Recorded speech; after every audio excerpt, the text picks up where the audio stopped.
going on, guys? It's Cimo. So yesterday we had a ton of new cards spoiled to us out of Flames of Destruction, which is the set following Extreme Force, and one of those cards is a card that a lot of us have been looking forward to see revealed, myself included, and that card is Yashiki Warashi. This is one of the cards that is one of the most generic hand traps in the series of Ghost Girl hand traps that basically we get every year or so, at least since Ghost Ogre's inception, and there's definitely a lot to talk about when it comes to this card. But before we get into that, I want to give a big shout out to my newest patrons as always. So big shout outs to Kyle as well as Trent for upping his pledge from his previous pledge. You guys are the reason that this channel exists, and if you guys want to help support me and the channel through Patreon, then check out the Patreon link in the description below. But without further ado, let's go ahead and get right into it. So Yashiki Warashi is a Earth level 3 zombie tuner effect monster with 0 attack and 1800 defense, and has an effect that reads as follows. When a card or effect is activated that includes any of these effects, quick effect, you can discard this card, negate the activation. Add a card from the graveyard to the hand, deck, or extra deck, special summon from the graveyard, banish a card from the graveyard. You can only use this effect of Yashiki Warashi once per turn. So just how Ghost Ogre hits cards on the field, Ghost Reaper hits the extra deck, and Ash Blossom hits the main deck, Yashiki Warashi hits the graveyard. And by listening to this effect, this may sound reminiscent of another card we already have, and that card is Necro Valley. If you think about it, this is basically just a hand trap equivalent of Necro Valley. Now obviously, when you compare the two, they each have their strengths and weaknesses. Necro Valley being a field spell, meaning it's a little bit more permanent because it's going to just stop everything, at least until it gets hit with removal, whereas this card can only stop one card. But in comparison, you can use this card, say, going second to help stop some of your opponent's graveyard shenanigans, whereas if it were a Necro Valley and you're going second, it's basically just a dead card in your hand. So you can kind of see the advantages and disadvantages from that perspective, but I want to discuss more in depth what are some applications for this card. So I'm going to start off with the current meta decks, starting with Spiral. Now I know Spiral isn't probably going to be around by the time we get this card, but frankly we're not going to be getting this card for several months, and who knows where Spiral will be on the ban list at that time. So I definitely feel like it's worth warranting discussion in that respect. So let's say, for instance, your opponent's using the effect of Quick Fix. Well, you can go ahead and drop this and negate the effect of the Quick Fix to special summon itself from the graveyard. Now the bad thing is Quick Fix isn't a once per turn, so if your opponent has an additional card in their hand, they can just use Quick Fix again. But if it's the only card in their hand, then this is actually a pretty good application for this card to deny your opponent the ability to special summon the Quick Fix and then search following after that. You can also use it to stop Spiral Gear Big Red from resurrecting anything because, again, it's moving a card from the graveyard basically to somewhere else, which is what this card denies. You can also stop the graveyard effect of Spiral Gear Drone. You know, the ability to get Spiral Super Agent back to your hand that you rarely ever use? Yeah, that can also come up in pretty handy as well. One other big thing that this does stop is Spiral Double Helix. Now, basically the way this card is worded, from my understanding, is as long as it has the potential to move a card from the graveyard to anywhere else, this card can negate it. And since Spiral Double Helix has the ability to special summon a monster from the graveyard, assuming you call its effect correctly, then this card, from my understanding, can negate the activation of Spiral Double Helix. Even if you aren't special summoning from the graveyard, it's still able to negate it. And that's a really big fucking deal when you think of it that way. Moving on to some other decks though, let's take a look at Trickstar. Now Trickstar has a little bit more narrow application. The best example I could think of is against Trickstar Reincarnation while it's in the graveyard. If your opponent attempts to banish Reincarnation to special summon a monster, well, you can just drop this and negate that. And that's pretty good if you're trying to OTK your opponent through an engraved Reincarnation, and kind of just ensures that that OTK is going to go through quite smoothly. Another instance of another meta deck is Pendulum Magician, and really the only Pendulum Magician card that really interacts with the graveyard is Black Fang Magician, and it's not really too often that Black Fang Magician's effect really goes off, or it's really valuable enough to negate. Maybe if they're going for an OTK or something like that. But just having the potential to deny them that extra monster maybe means they won't be able to go into the extra deck for a synchro play, an Xyz play, hell, even a link play. There's a lot of potential here to deny the Pendulum player the ability to do so. But another Pendulum card that we here in the TCG haven't seen a lot of play as of yet is Supreme King Dragon Darkworm. And since this card, while it's in the graveyard, if you control no monsters, can special summon itself to the field, this card is able to negate that. And that means it's going to deny them the search, and since it's only a once per turn effect, they aren't able to activate it again. So even though it's a little bit temporary, it's still effective in denying your opponent those plays. And since in the OCG, Supreme King Dragon Darkworm is played not only in Pendulum Magician, but Zephyra as well, that's something you definitely want to keep in mind. But moving away from some of the top meta decks, there are some other decks that this works fairly well against. Take for instance Lightsworn. I mean, Lightsworn, you've got cards like Trick Clown, you've got Wolf, I mean, you've got Mizuki. Those are all pretty good applications. I mean, if you're denying your opponent a monster to be able to go into a link play, a synchro play, an Xyz play, typically that's pretty good because they're going to be able to get that advantage back some way or another.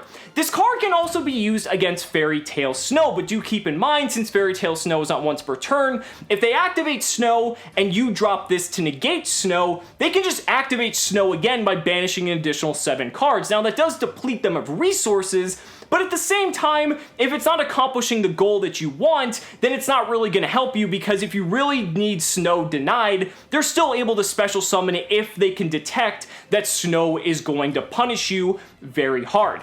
Another graveyard reliant strategy that this card absolutely ruins is Burning Abyss. Now, Burning Abyss is really good because it pretty much just centralizes around the graveyard, and this card, as we can see with cards like Necro Valley and things like that, basically just destroys anything in the graveyard. Particularly, this stops the Seer Dante loop. Now, being able to deny Seer from special summoning Dante to the field, or Dante from adding Seer back to hand, is very valuable. However, there are a couple things that you do need to keep in mind about that. First off, this won't work in the damage step, and that's a lot of the time where if either you're attacking over their monsters, or they just want to crash their monsters into your bigger monsters, you're not going to be able to drop this to stop Dante or Seer in the damage step, and that can be a little bit problematic.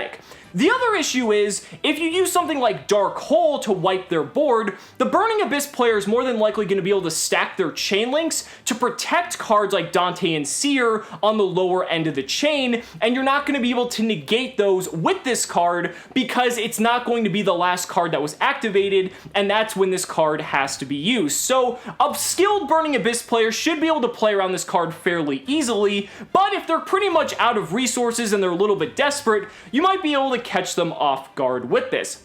Paleozoic's also another interesting option that you could use against this. I mean, being able to deny the Paleozoic monsters from special summoning themselves is pretty good, and also against Totally Awesome, it's not going to recur one of the monsters when it's sent to the graveyard, so being able to deny them advantage 1-for-1 is pretty alright in that respect. Same thing goes for a deck like Blue Eyes. Blue Eyes plays a slew of revival spells like Return of the Dragon Lords, Silver's Cry, and again, you get to 1-for-1 that advantage, and since Blue Eyes is very reliant on special summoning those monsters from the graveyard, it can actually cripple their strategy quite well. Some other more generic options you could use this against, I mean, Destrudo. If you want to just punish anyone playing Destrudo, this is the card for you, because they're going to pay 4,000 life points and just have Destrudo just absolutely negated, so that's actually quite hilarious. But you could also use this against Mrs. Radiant and Mrs. Radiant type link monsters, because being able to deny your opponent from adding Max C back from the graveyard to the hand can be very, very effective. And that goes for cards like Mistar Boy and any of the other cards like that as well. Again, just 1-for-1ing that advantage in that respect. You can also use this against cards like Call the Haunted, Oasis of Dragon Souls, Back to the Front. You see these very popularly used in decks like Cosmo and decks that really just want to revive stuff out of the graveyard because they can get a lot of value there.